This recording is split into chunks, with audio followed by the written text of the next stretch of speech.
I don't usually stay out late, but that night was different. I had been at a friend's place, just hanging out, watching videos, talking about random things. It was one of those nights where time just slips away. By the time I finally checked my phone, my stomach dropped.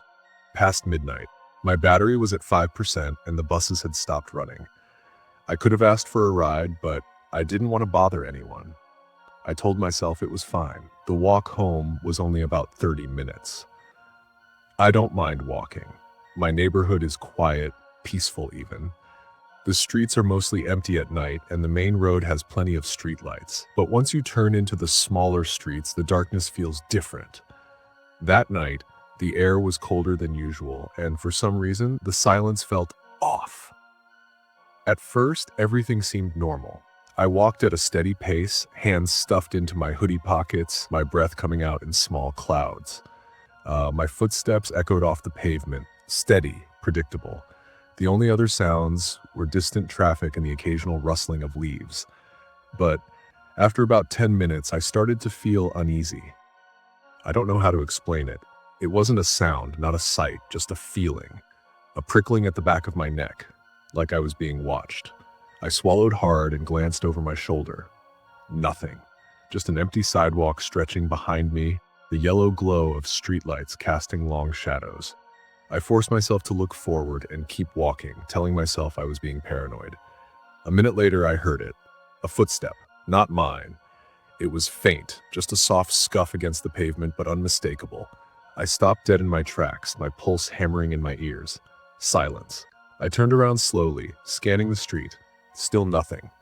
Just parked cars, closed-up houses, windows dark and empty. I exhaled sharply, shaking my head. I was letting my imagination get the best of me. Just keep walking. Then I heard it again. A single step. Then another. I spun around, my heart slamming against my ribs. Still nothing. The air around me felt thick, like the silence itself was pressing in. It wasn't just quiet anymore, it was too quiet. I forced my feet to move, my pace quickening. My street wasn't too far now. Just a few more blocks. That's when I saw it. A figure. At first, I thought it was just another person, maybe someone else walking home. But something was wrong. They weren't moving.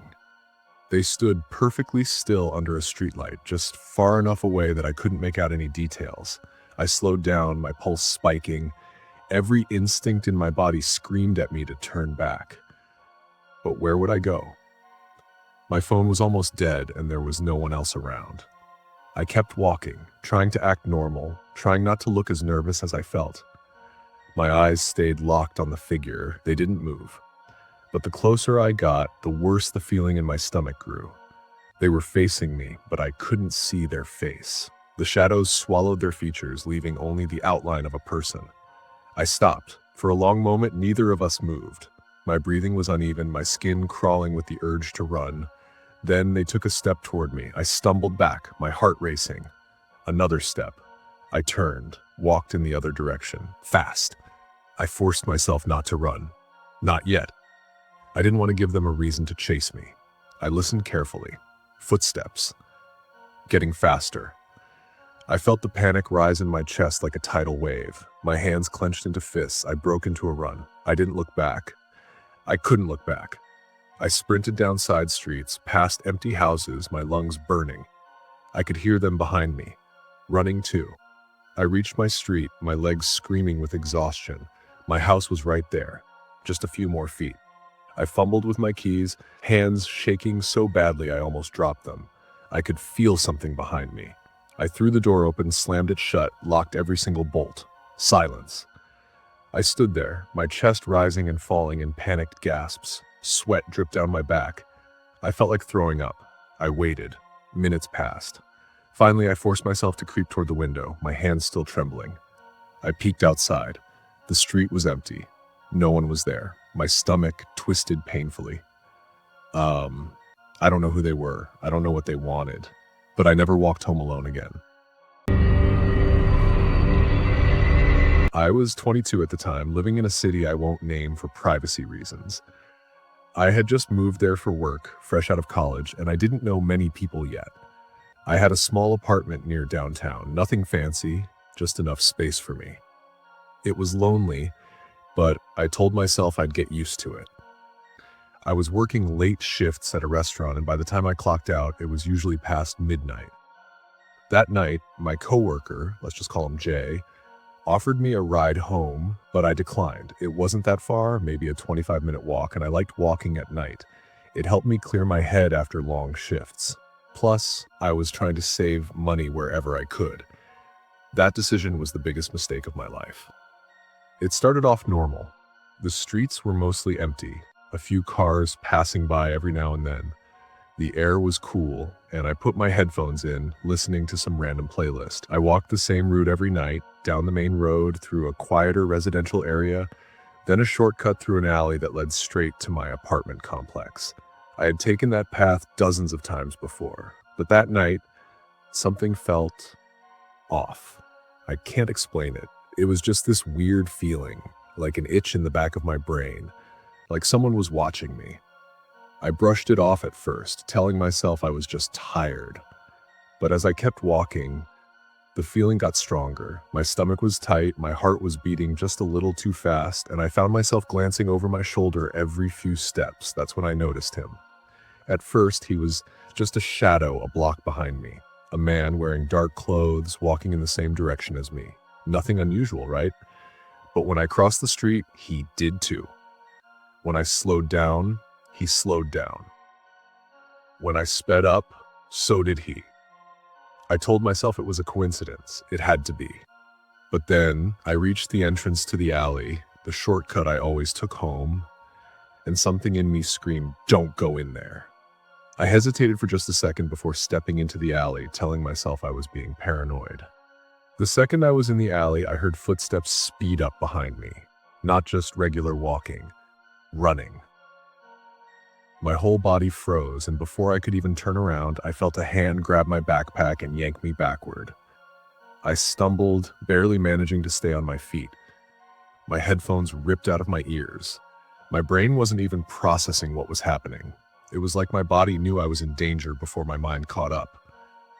I turned around so fast I almost lost my balance. The guy was right there. Mid-30s, scruffy beard, dark hoodie. But it wasn't his appearance that made my stomach drop. It was his eyes. There was something empty in them. Cold. Like he had already decided what was going to happen, and nothing I said or did would change it. He wasn't just trying to rob me.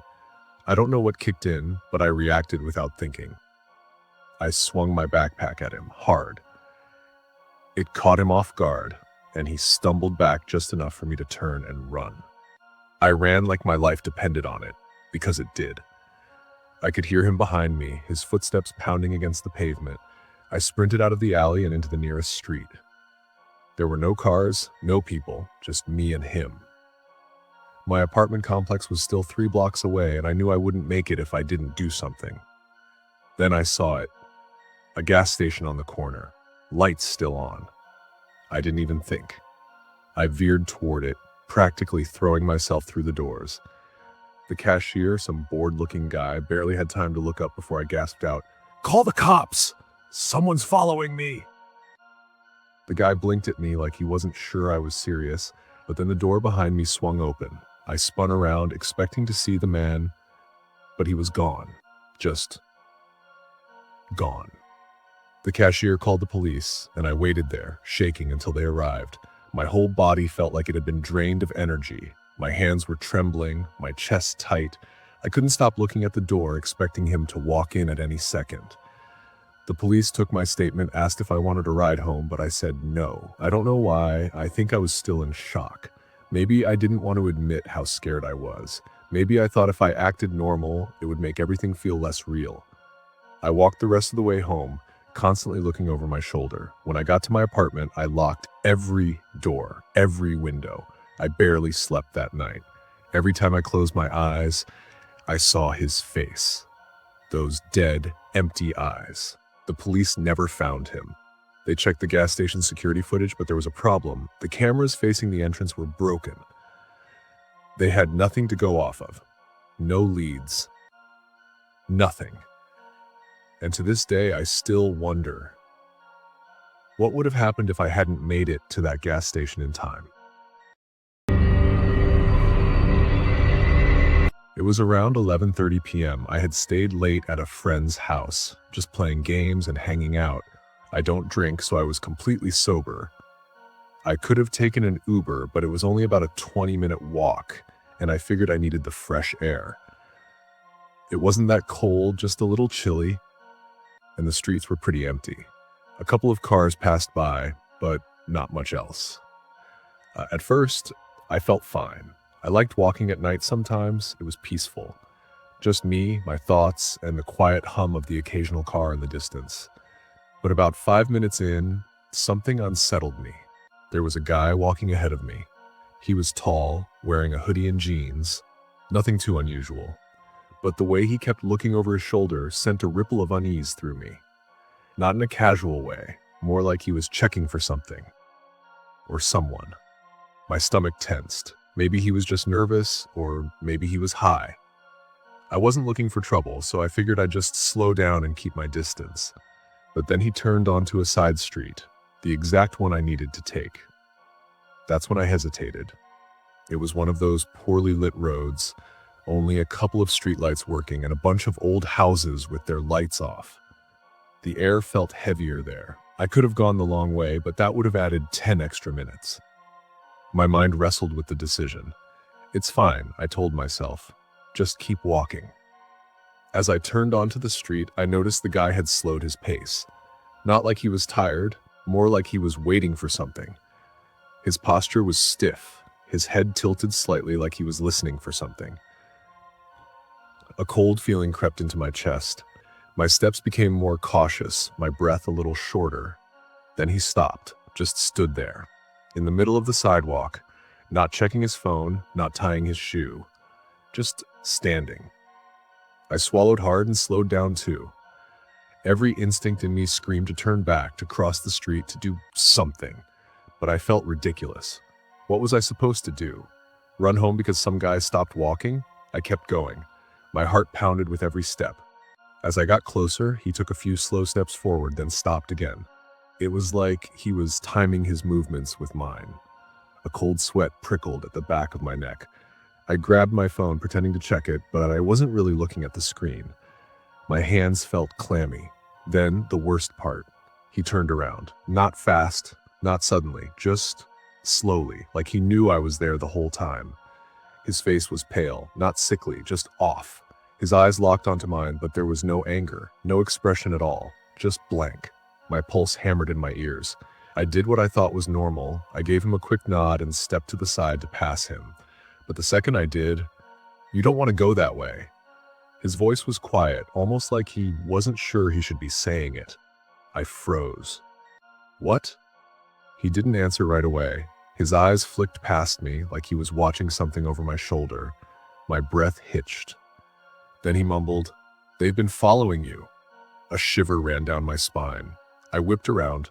Nothing, just the empty street behind me. The wind whistled through the trees, and suddenly the silence felt wrong. I forced a nervous laugh. What?" He took a step closer. Not aggressive, not threatening. Just like he needed me to understand. "They've been following you since Main Street." My chest tightened, my hands curled into fists. "Dude, I think you got the wrong guy." He shook his head, his expression unwavering. "You need to go back." Every hair on my body stood on end. My mind scrambled for a logical explanation. Was he crazy? Was this a messed up prank? But deep in my gut, I felt it. Something was wrong. I turned around again, scanning the darkness. Still nothing. But my heartbeat refused to slow down, and then he bolted. Just took off running. Not toward me, away. His footsteps echoed down the street until he disappeared between the houses. I just stood there, frozen. I should have turned back. I should have called someone. But instead, I did something really, really stupid. I kept walking. At first, everything seemed normal. The houses were dark, the street was empty. I told myself he was just messing with me, but then, footsteps, not mine. I stopped. The sound stopped. My mouth went dry. Slowly, I turned around. Nothing. I swallowed, forcing myself to move again, a little faster this time. The footsteps started again. Faster. Panic crept up my spine. My breathing turned shallow. I spun around. Still nothing. The street was completely empty. A sharp, suffocating fear took over. My body knew before my brain did I was in danger. I broke into a jog. I didn't care if I looked crazy, I just needed to get home. I turned the corner onto my block and sprinted to my house. My heart pounded against my ribs, my lungs burned. The whole time, I swore I heard footsteps right behind me. But when I finally reached my door and turned around one last time, there was no one there. The street was empty, silent. But my skin crawled like something unseen was still lurking just out of sight. I fumbled with my keys, hands trembling so badly that I nearly dropped them. My breath came in short, panicked gasps as I shoved the key into the lock, twisting it so hard I almost broke it. The second the door opened, I stumbled inside, slamming it shut behind me. My fingers shook as I locked every bolt, 1, 2, 3, each click a little louder than the last. My breathing was ragged, chest rising and falling in sharp, uneven movements.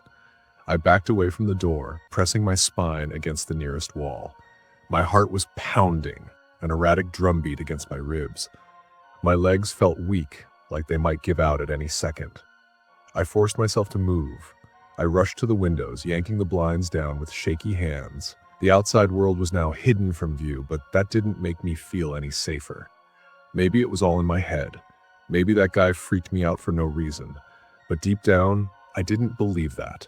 I grabbed my phone, my fingers ice cold as I clutched it like a lifeline. I needed to call someone. I needed to hear a voice, any voice, that could pull me out of this horrible, suffocating fear. Then, it buzzed. A single vibration, sharp and sudden. My whole body froze. The screen lit up in the dark room, unknown number. I stared at it, my throat tightening. My mind screamed, "Don't open it, don't open it," but my thumb moved on its own. One new message. I blinked, my stomach dropping into a black void of dread. The message was short, simple, but it hit me like a punch to the gut. "You shouldn't have kept walking.